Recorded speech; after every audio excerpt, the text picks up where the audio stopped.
The war had been going on for 200 years. Every day the Void Swarm consumed more star systems. Every day the Galactic Coalition lost more ships and more worlds. Every day, billions of lives ended in screams that no one could hear in the cold darkness of space. Admiral Kyung-soo stood in the command center of the Coalition flagship.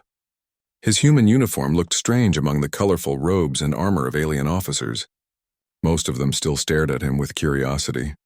Humans were the newest species to join the Coalition, and many thought they were too primitive to help in this war. "Another fleet destroyed," reported General Wubin, his forearms moving across holographic displays. The tall, blue-skinned alien's voice carried centuries of exhaustion. "The Epsilon sector is lost. 40% casualties." Ambassador Soman stepped forward. She was small compared to most aliens in the room, but her voice was strong. "How many civilians escaped?" "Less than 10%, Wubin replied. His large eyes dimmed with sadness. "The swarm moves too fast. They consume everything before evacuation can be completed." Kyung-soo watched the tactical display. Red markers showed swarm positions spreading like a disease across the galaxy. Blue markers showed Coalition forces retreating again and again. The pattern was always the same. The Coalition would fight bravely, use their best weapons and shields, and then fall back as the swarm adapted and overwhelmed them. Dr. Yuna, the human military engineer, studied the battle reports on her tablet. She had been analyzing Coalition technology and tactics for months. The aliens had weapons that could destroy planets with pure energy. They had shields that could stop anything the humans had ever imagined, but somehow it was never enough. "The council is meeting again," Soman said quietly to Kyung-soo. "Some members want to discuss surrender terms." Kyung-soo felt his stomach tighten. Surrender meant the end of everything. The swarm did not take prisoners or make deals. They consumed everything they touched, turning matter into more of themselves. Planets, stars, entire civilizations disappeared into their growing mass. "Surrender to what?" he asked. "The swarm does not negotiate. They just eat." "Many council members think fighting is pointless," Soman explained. "The swarm adapts to every weapon we use. They learn from every battle. Some believe it is better to die quickly than to watch the galaxy burn slowly." The command center's main screen showed footage from the latest battle.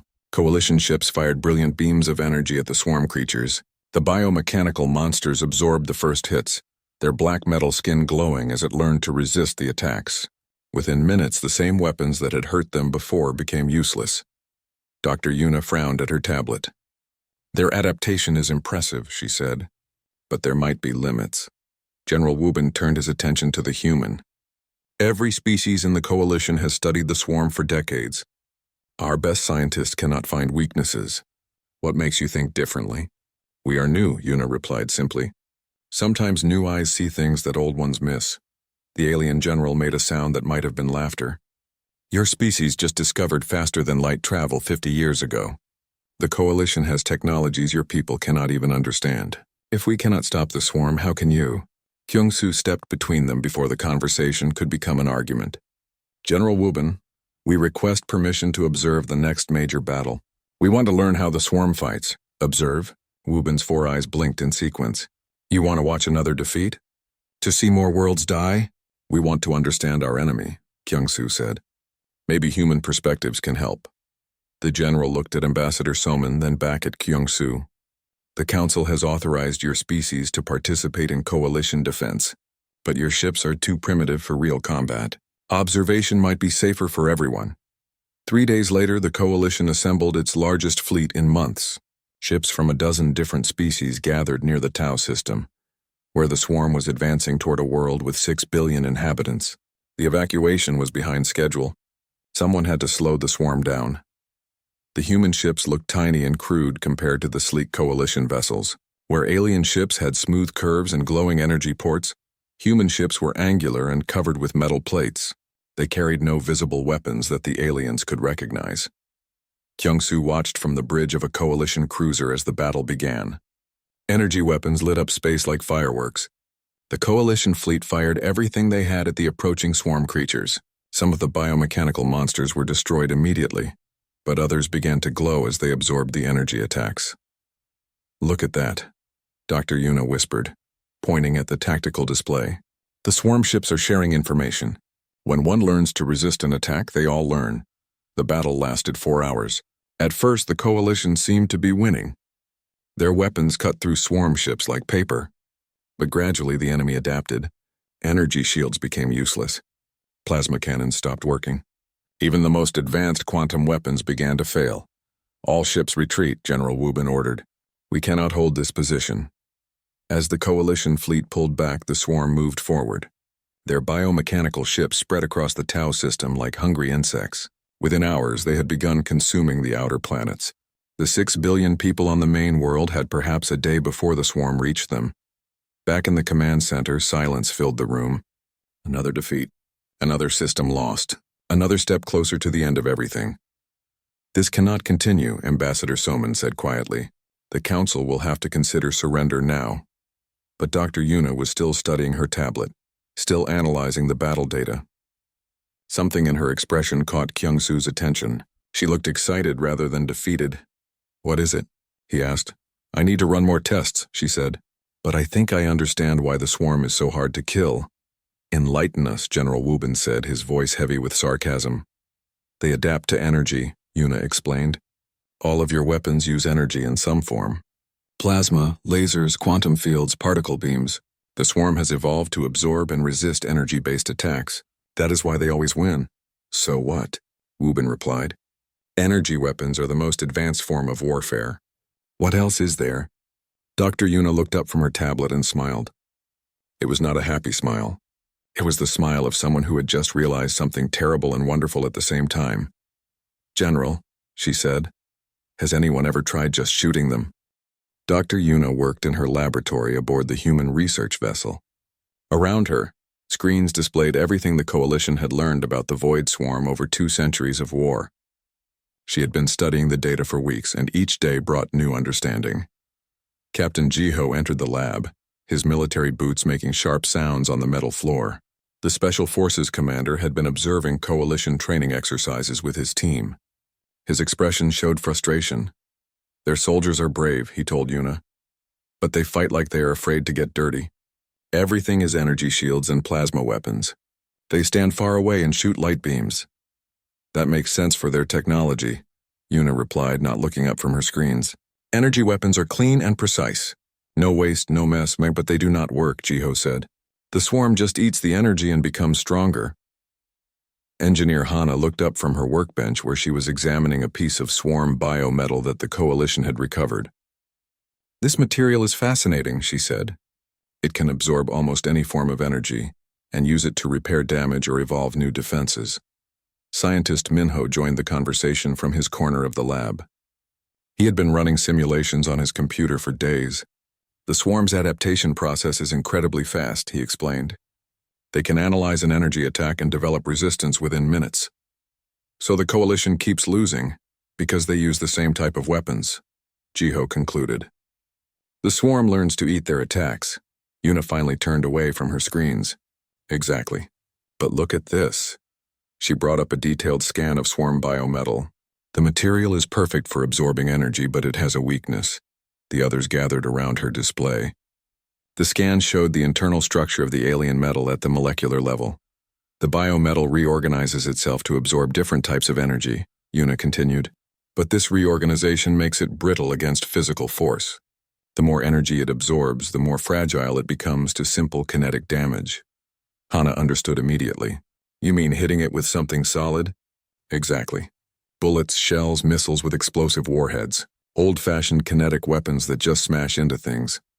Captain Jiho smiled for the first time in weeks. So we need to shoot them with guns instead of lasers. That is a very simple way to put it, Yuna said. But yes. Commander Yunbi entered the lab at that moment. The fleet strategist had been meeting with Coalition military leaders all morning. She looked tired but excited. I have interesting news, she announced. Admiral Kyung-Soo has convinced the Coalition Council to let us conduct a field test. A field test of what? Minho asked. Human military doctrine. They want to see how our weapons and tactics work against the swarm. The room fell silent. Everyone understood what this meant. The Coalition had watched their species lose battle after battle for 200 years. They were desperate enough to try anything, even primitive human technology. When? Jiho asked. The swarm is advancing toward the Delta system, Yunbi explained. Coalition forces will engage them in 3 days. We are authorized to deploy 1 battle group to support the attack. 1 battle group against the swarm? Hana looked worried. That does not sound like much of a test. It sounds like suicide. The Coalition expects us to fail, Yunbi admitted. They think our weapons are too primitive to hurt the swarm. This is more about proving to ourselves that we belong in this war. Dr. Yuna turned back to her screens. Then we need to make sure we succeed. Hana, how quickly can we modify our weapon systems? The engineer thought for a moment. Our ships already carry kinetic weapons. Railguns, missile systems, point defense cannons. We just need to increase ammunition production and modify targeting systems for swarm biometal. What about our ground forces? Jiho asked. If we board swarm ships, we need weapons that work in close combat. Chemical explosives, Yuna said immediately. Grenades, shaped charges, anything that creates physical force rather than energy. The swarm cannot adapt to a simple explosion. Minho was already running calculations on his computer. Based on the biometal analysis, our standard military ammunition should be effective. Armor-piercing rounds, high-explosive shells, even basic gunpowder weapons. Commander Yunbi nodded. I will coordinate with Admiral Kyungsoo.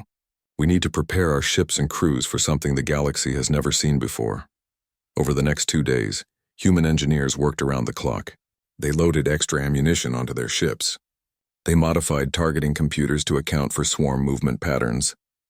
They prepared chemical explosives and kinetic weapons that had not been used in space combat for decades. The Coalition officers watching the preparations were confused. They saw humans loading metal shells and chemical rockets instead of energy cells and plasma charges. They watched human soldiers clean mechanical weapons instead of calibrating energy rifles. Are they really going to fight with gunpowder?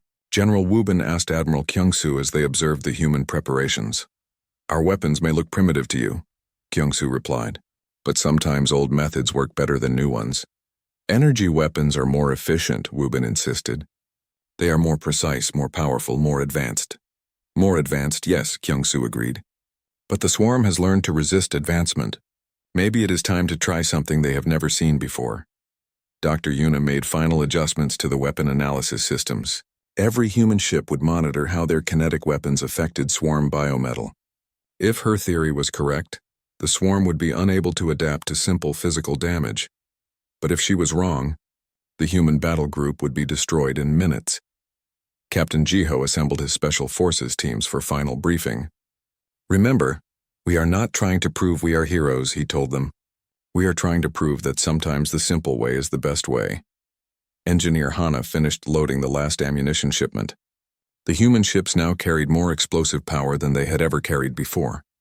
Not energy explosives or plasma charges, but simple chemical bombs that created heat and pressure in flying metal. The Coalition thinks we are primitive, she said to her team. Maybe they are right. But primitive does not always mean useless. As the human battle group prepared to join the Coalition fleet, word spread among the alien crews. The new species was going to fight the swarm with ancient weapons. Some aliens felt sorry for the humans. Others were curious to see what would happen. None of them expected the humans to win. But Dr. Yuna looked at her data one more time and smiled. The swarm had evolved to eat energy. They had never learned to eat bullets. Tomorrow they would find out if evolution had made them strong or just made them vulnerable in a new way. Fleet Admiral Dong Yun stood on the bridge of the human flagship as they approached the Delta system. Around him, his officers prepared for their first real battle against the Void Swarm. The Coalition fleet spread out ahead of them, their elegant ships glowing with energy weapons charging up. Coalition forces are beginning their attack, reported Tactical Officer Jisoo. Her voice was calm, but everyone could feel the tension in the air. Through the main screen, they watched the familiar pattern begin. Coalition ships fired brilliant beams of energy at the swarm creatures. The biomechanical monsters glowed as they absorbed the attacks. Some were destroyed quickly, but others began to adapt. Sir, said Pilot Nari over the communication system. She was leading the human fighter squadron. Request permission to engage when ready. Not yet, Dongyun replied. Let the Coalition soften them up first. We attack when the swarm thinks they have won. The battle followed the same pattern as always. For the first hour, Coalition weapons were effective. Swarm ships exploded under the energy barrage, but gradually the biomechanical creatures began to resist. Their dark metal skin learned to absorb plasma fire. Their shields adapted to quantum weapons. Coalition fleet is taking heavy casualties, Jisoo reported. General Wubin is requesting immediate withdrawal. Tell him to give us 5 more minutes, Donghyun said. Then they can pull back and watch. He activated the ship-wide communication system. All human vessels, this is Admiral Donghyun. Today we show the galaxy what humans can do. Load kinetic weapons. Prepare for close engagement. Across the human battle group, ships that had looked crude compared to coalition vessels suddenly revealed their true nature. Railgun ports opened along their hulls. Missile tubes extended from hidden compartments. Point defense systems tracked toward swarm targets. Human fighters, you are cleared for attack, Donghyun announced. Pilot Nari led her squadron toward the swarm formation.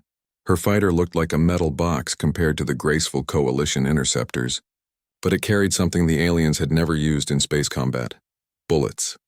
Target the largest bioship, she ordered her pilots. Remember, we are not trying to overload their shields. We are trying to punch holes through them. The human fighters opened fire with rotary cannons that shot metal slugs at incredible speed. The bullets hit swarm ships and punched straight through their hulls. Biometal that could absorb any energy attack cracked and shattered under simple kinetic force. Direct hits, Nari reported with excitement. The biometal is fragmenting. It cannot adapt to physical damage. On the coalition command ship, General Wubin watched in shock as human fighters tore through swarm defenses. How are they doing that? He asked Admiral Kyungsoo. Bullets, Kyungsoo replied simply. Very fast bullets. The human capital ships joined the attack. Instead of energy beams, they fired railgun slugs that traveled at a significant fraction of light speed. The metal projectiles hit swarm bioships like hammers hitting glass. Hulls that had resisted plasma fire for hours cracked open in seconds. Launch missiles, Admiral Donghyun ordered. Human missile systems fired hundreds of warheads at the swarm formation. But these were not energy weapons or plasma charges. They were simple chemical explosives packed with metal fragments. When they hit swarm ships, they exploded with fire and pressure and flying steel. The biomechanical creatures had no defense against such primitive attacks. Their adaptive armor could learn to absorb energy, but it could not learn to resist being blown apart by explosions. Sergeant Taman led his Marine assault team toward a damaged swarm bioship. Coalition forces had tried boarding actions before, but their energy weapons became useless once the swarm adapted. Human Marines carried different tools. Remember your training, Taman told his team as their assault craft approached the enemy ship. Explosives first, bullets second, sharp objects if everything else fails. They breached the swarm ship's hull with shaped charges that blew a hole in the biometal. Inside, they found corridors filled with the enemy's biomechanical drones. The creatures moved to attack, their bodies glowing as they prepared to absorb energy weapons. Instead, they met gunfire. The human Marines carried automatic rifles that fired armor-piercing bullets. They carried grenades filled with chemical explosives. They carried knives and bayonets for close combat. The swarm drones had never encountered such primitive weapons. Biometal that could resist laser fire cracked under bullet impacts. Creatures that could absorb plasma energy fell apart when hit by explosive grenades. The swarm had evolved to be perfect warriors against advanced civilizations, but they were helpless against old-fashioned violence. Bioship neutralized, Taman reported as his team cleared the last corridor. The enemy cannot adapt to kinetic weapons. Across the battlefield, the pattern repeated. Human ships fired railgun slugs and explosive missiles while coalition forces watched in amazement. Every human attack was effective. Every swarm ship that was hit suffered real damage that could not be repaired or adapted away. Sir, Tactical Officer Jisoo reported to Admiral Donghyun, we have destroyed 60% of the swarm formation. The remaining ships are attempting to retreat. Do not let them escape, Donghyun ordered. If even one gets away, it will carry information about our weapons back to the main swarm. Pilot Nari led the pursuit of fleeing swarm ships. Her fighters chased the biomechanical creatures through the outer system, their cannons tearing through hulls that had seemed invincible just hours before. Last enemy ship destroyed, she reported. The system is clear. On the coalition command ship, silence filled the bridge. For the first time in 200 years, a swarm attack force had been completely eliminated. Not driven away or forced to retreat, but actually destroyed. How many human casualties? General Wubin asked quietly. Admiral Kyungsoo checked his reports. 17 wounded. No deaths. 17 wounded, Wu Bin repeated in disbelief. Against a force that destroyed 40% of our fleet last week. The swarm could not adapt to our weapons, Kyung-Soo explained. They have never faced kinetic attacks before. Dr. Yuna's voice came over the communication system from the human research ship. Biometal analysis confirms our theory. The swarm's adaptive armor becomes brittle when exposed to energy absorption. Kinetic weapons exploit this weakness perfectly. General Wu Bin turned to look at the human admiral. Your species has found a way to kill the swarm.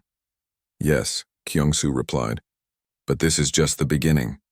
News of the human victory spread through the coalition fleet within hours. By the end of the day, every species in the galaxy knew that the new primitive race had accomplished what advanced civilizations could not. The way humans had found a way to win. Commander Yunbi coordinated with coalition leaders as reports flooded in from across the galaxy. Swarm forces that had seemed unstoppable were suddenly vulnerable. The biomechanical creatures that had consumed star systems for centuries had a weakness that no one had ever thought to exploit. Every coalition species wants to know how we did it, she reported to Admiral Dongyun. They want our weapon technology. Tell them we will share basic kinetic weapons, Dongyun replied. But human military doctrine stays with humans. As the human battle group prepared to return to base, Admiral Kyung-Soo looked out at the debris field where the swarm ships had been destroyed. For 200 years, the galaxy had fought a losing war against an unstoppable enemy. Now, finally, there was hope. The war was far from over. But for the first time since it began, the swarm had been completely defeated in battle. And everyone knew that the humans were just getting started. General Jae-won stood in the command center deep beneath the surface of Earth. Around him, screens showed the greatest military mobilization in human history. Every factory on every human world was being converted to war production. The sleeping giant of human industry was finally awakening. Production reports, sir, said Director Wu Jin, handing him a data tablet. All major industrial centers are now operating at maximum capacity. Jae-won read the numbers and smiled grimly. In just 2 months since the first victory against the swarm, humanity had begun producing weapons at a rate that shocked even their own military leaders. The coalition species had advanced technology, but humans had something else, the ability to build things quickly and in vast numbers. Show me the lunar facilities, Jae-won ordered. The main screen displayed Earth's moon, but it no longer looked like the dead rock that humans had known for millennia. The entire lunar surface was covered with factories, foundries, and railgun launchers. Day and night, automated systems mined lunar rock and converted it into ammunition for the war effort. Lunar production is exceeding all projections, Wu Jin reported. We are manufacturing 10 million railgun slugs per day, plus chemical explosives and missile warheads. Admiral Heejin joined them from the Naval Operations Center. The shipyards are keeping pace, she announced. We are launching new warships every week. The coalition has never seen anything like our construction rate. What about ammunition supply? Jae-hwan asked. That is the beautiful part, Heejin replied. Unlike energy weapons that require exotic materials, our kinetic weapons use simple metal and explosives. We can make bullets and shells from asteroids. The raw materials are everywhere. Colonel Seo-yun entered the command center carrying a classified report. She led the special weapons development program that was creating new ways to destroy the swarm. Sir, the Planet Killer project is ahead of schedule, she announced. We have successfully tested a railgun that can fire projectiles the size of buildings. Show me, Jae-won ordered. The screen changed to show a massive construction project in Earth's asteroid belt. Human engineers were building a railgun platform larger than most coalition ships. The weapon was designed to fire chunks of metal at such high speed that they could crack planets. The swarm uses planets as breeding grounds, Seo-yun explained. This weapon can destroy an entire world before they can evacuate their forces. Admiral Kyung-Soo's voice came over the communication system from his flagship in coalition space. General, we are receiving requests for human weapons from every species in the galaxy. They all want kinetic weapon technology. What are you telling them? Jae-won asked. We will share basic railguns and missile systems, Kyung-Soo replied. But our advanced weapons and military doctrine remain classified. Some technologies are too dangerous to spread. The decision had been made at the highest levels of human government. Humanity would help the coalition fight the swarm, but they would maintain their advantage. Other species could learn to use kinetic weapons, but only humans would know how to use them most effectively. Director Wu Jin brought up production schedules on the main screen. We are converting civilian industries to military use across all human colonies. Food processing plants are making chemical explosives. Vehicle factories are building tank hulls. Even toy manufacturers are producing ammunition components. And what about personnel? Admiral Hyjin asked. Military recruitment is at an all-time high, Jaewon replied. Humans understand what the swarm represents. They want to fight. The truth was that humans had been preparing for war their entire evolutionary history. While other species had developed peaceful, advanced civilizations, humanity had spent thousands of years perfecting the art of killing. Now that art would save the galaxy. Sir, Colonel Seo-yoon said, consulting her tablet, we are ready to begin joint operations with coalition forces. Their ships can provide energy shields and faster-than-light travel. Our weapons can actually hurt the swarm. The first joint human coalition fleet had been assembled at the edge of swarm territory. Human weapons platforms were mounted on coalition ships, combining human firepower with alien technology. The result was devastating. Battle report from the Gamma sector, Admiral Kyung-soo announced over the communication system. Joint fleet has destroyed 3 swarm breeding worlds. No coalition casualties, minimal human losses. For the first time in 2 centuries, the coalition was advancing instead of retreating. Swarm forces that had seemed unstoppable were falling back as human kinetic weapons tore through their adaptive defenses. General Jae-hwan walked to the strategic display that showed the entire galaxy. Red markers indicated swarm territory. But for the first time, those markers were shrinking instead of expanding. How long until we can begin the major offensive?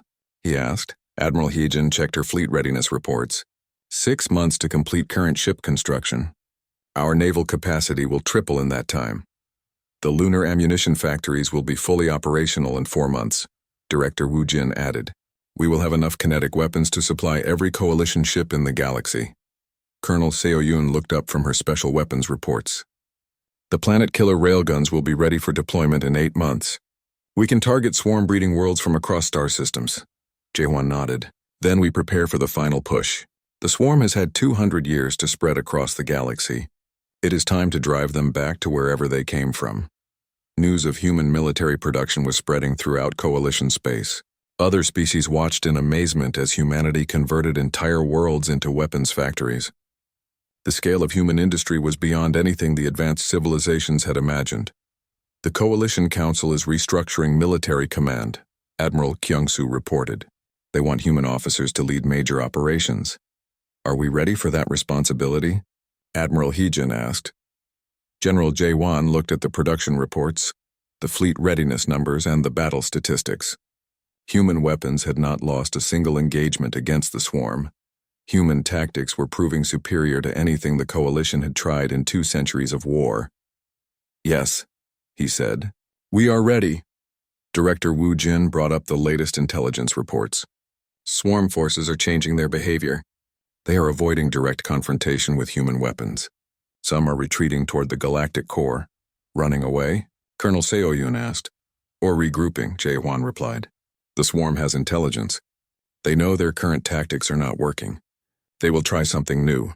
Let them, Admiral Hyjin said confidently. We have barely begun to show them what human military engineering can accomplish.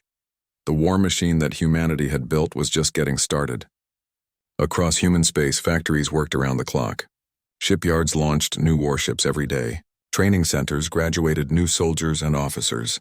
The greatest military-industrial complex in galactic history was reaching full capacity. And at the center of it all, General Jae-hwan planned the operation that would end the war. Not just push the swarm back, but destroy them completely. Find their source, their leadership, their weakness. Send word to all coalition forces, he ordered. The counterattack begins in 6 months. We are going to hunt the swarm back to their origin point. For 200 years, the galaxy had lived in fear. Now fear was about to change sides. The human war machine was awake and it was hungry for victory. Supreme Commander Daeho stood on the bridge of the massive human command ship as the largest military fleet in galactic history prepared for the final assault. Around him, screens showed thousands of vessels from dozens of species. But at the center of the formation were the new human war machines that would decide the fate of the galaxy. "All fleets report ready for jump," announced Admiral Minji from the tactical station. "Coalition forces are in support positions. Human battle groups are ready to lead the assault." 6 months of preparation had led to this moment.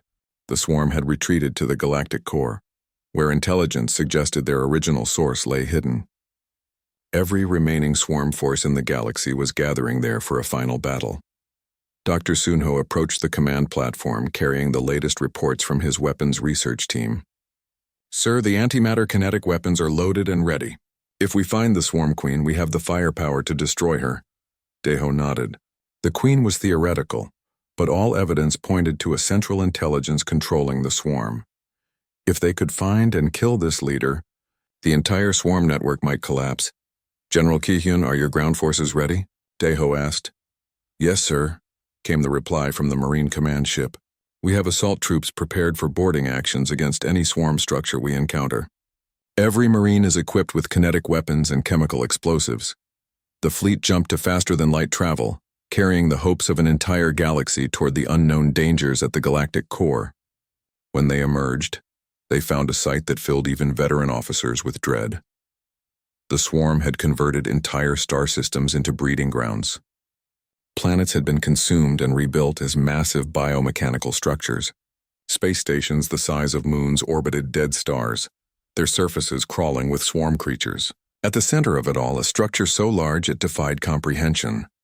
"Analysis confirms it," Dr. Sunho reported, his voice filled with awe. "That structure is the size of a small planet. Biomechanical construction, but far more advanced than anything we have seen before." "The Queen," Admiral Minji said quietly. "It has to be." Supreme Commander Deho studied the tactical display. Millions of swarm ships surrounded the massive central structure.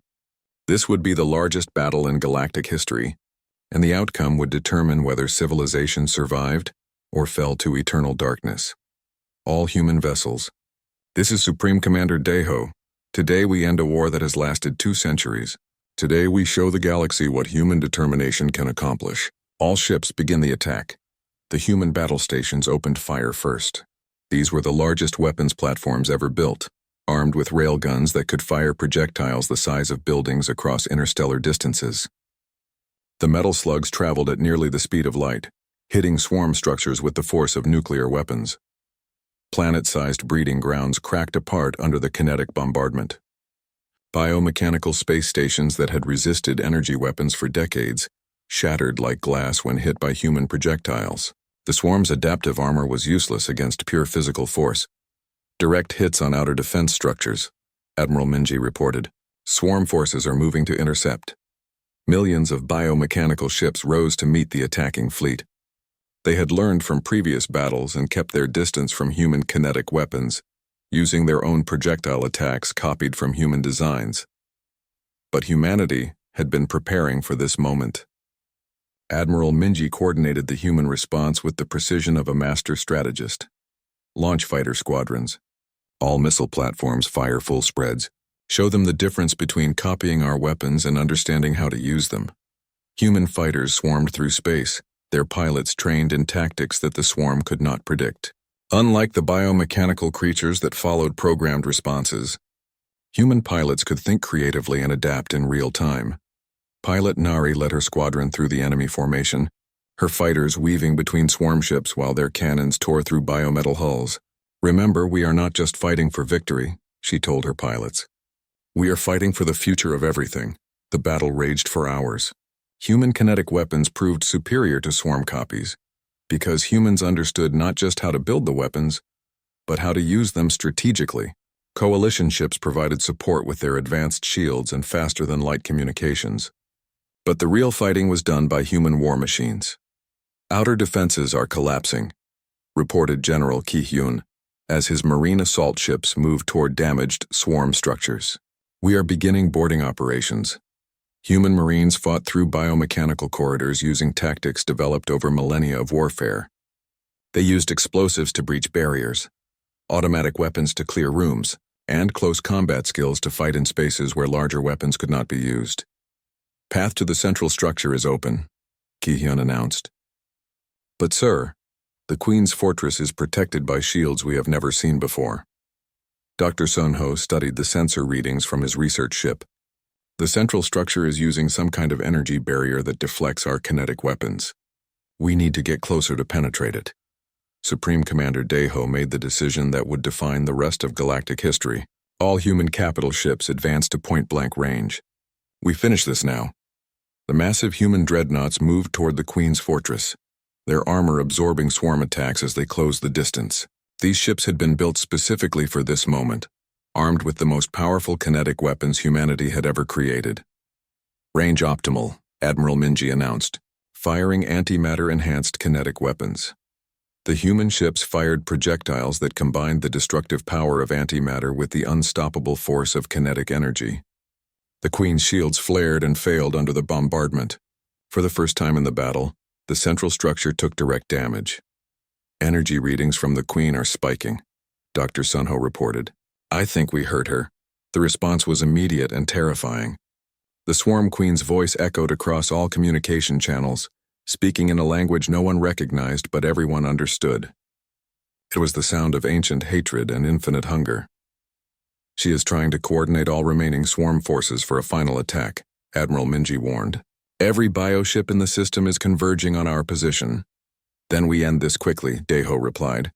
Launch the planet killer rounds. The largest human weapons fired projectiles that were essentially small asteroids accelerated to incredible speeds. When they hit the Queen's fortress, the impact was visible across the star system. The biomechanical structure cracked and began to collapse. The Queen is dying, Dr. Sunho announced as his sensors detected the creature's failing life signs. Swarm forces across the galaxy are going dormant. As the Queen's death cry echoed through space, something remarkable happened. Every swarm ship in the galaxy simply stopped fighting. Without their central intelligence to guide them, the biomechanical creatures became inactive, floating in space like empty shells. All coalition forces, this is Supreme Commander Daiho. The Swarm Queen is dead. The war is over. The celebration that followed could be heard across the galaxy. Species that had lived in fear for 200 years were finally free. The biomechanical monsters that had consumed countless worlds were now nothing more than metal and organic matter floating in space. But the victory belonged to humanity. While other species had tried and failed for centuries, humans had found the key to defeating an unstoppable enemy. Not through advanced technology or superior intelligence, but through the simple application of kinetic force and the determination to never give up. In the months that followed, the galactic order changed forever. The coalition restructured itself with humans in leadership positions. Human military academies were established on worlds throughout the galaxy. The doctrine of kinetic warfare became the new standard for galactic defense. Earth, once considered a primitive backwater world, became the military capital of the galaxy. Human war machines patrolled space lanes that had been terrorized by the swarm for centuries. And everywhere, other species looked to humanity for protection and guidance. The war that no one could halt had finally ended, brought to a close by machines of war that the galaxy had never imagined. Humanity had saved civilization, and in doing so had become its guardians. The age of human dominance had begun.